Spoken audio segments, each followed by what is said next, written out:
ये rest API के बारे में बता रहा तुमको, बैक एंड बेसिकली।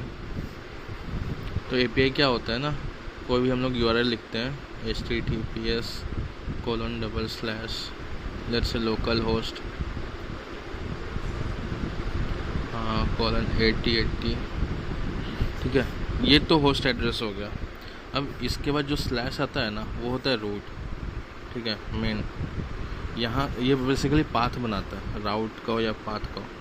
तो अब जैसे एक इसका मतलब क्या होता है, होम पेज।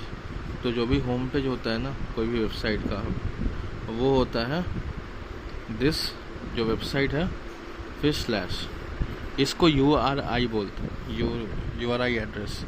अब URI क्या होता है, ये स्लैश है। अब इसमें लेट से कुछ दिया हुआ है, होम दिया हुआ है, फिर अबाउट अस दिया हुआ है, अबाउट लिखते हैं इसको, फिर लेट से पिक्चर 1 है, फिर पिक्चर 2 है, ऐसे करके ये पेज है। अब इसमें जो है ना, तुम अगर होम में जाओगी तो ये ऐसा कुछ है, ये पूरा वेबसाइट, इसको पूरा को ऐसा एक्स पकड़ता है, एक्स और ये स्लैश, ठीक है। तो एक्स स्लैश होम में जाएंगे तो HOME ऐसा आता है, ठीक है, फिर स्लैश। तो ये जो होता है ना होम स्लैश का होम, ये जो है ये एक पाथ है, ओके। अब फिर स्लैश करेंगे, अगर अब पिक्चर 1 में गए तो स्लैश पिक्चर 1।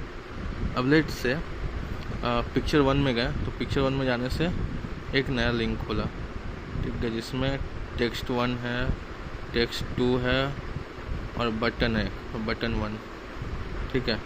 अब बटन 1 करने से मान लो सबमिट होता है, तो एक सबमिट कॉल होता है। तो पिक्चर 1 के बाद सबमिट कॉल हुआ, सबमिट।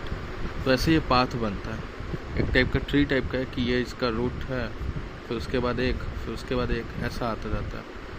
तो इस चीज़ को कहते हैं पाथ। अब क्वेरी क्या होता है ना, बहुत बार देखोगी जैसे HTTP कुछ है, pornhub.com, ये जो भी .com है, COM, फिर स्लैश, और यहाँ पर कुछ लिखा हुआ है, let's say ? Name equal to Ram. इसका मतलब क्या होता है ना, ये है क्वेरी पैरामीटर। क्वेरी पैरामीटर क्या होता है कि इसमें इस जो पैरामीटर है उसमें कुछ डेटा दिया रहता है। जैसे कि हम लोग इसमें मतलब बेसिकली इसका मतलब ये ना कि इस वेबसाइट पर इस पाथ तक, मतलब स्लैश पाथ का नाम है क्योंकि स्लैश के बाद ही लगा है, स्लैश पाथ में जो नेम है ना, राम, नेम का वैल्यू राम होना चाहिए, ऐसा एक पैरामीटर भेजेंगे। तो ये जो पैरामीटर है ना, वो जब HTTP गेट रिक्वेस्ट कॉल करते हैं तो वहाँ पर हम लोग को ये जो है ये पैरामीटर नेम वो एज अ स्ट्रिंग मिलता है, ओके। और उसको हम लोग यूज़ कर सकते हैं।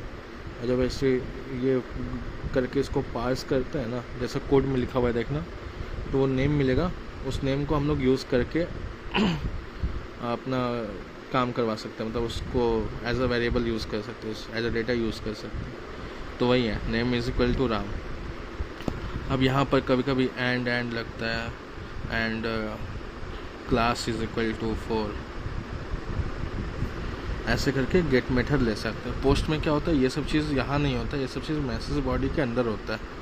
मतलब जो इसके साथ मैसेज भेजते हैं ना, रिक्वेस्ट बॉडी के अंदर होता है। एक रिक्वेस्ट होता है जो हम लोग भेजते हैं, रिस्पॉन्स होता है जो हम लोग को मिलता है, ठीक है। ये एक चीज़ है।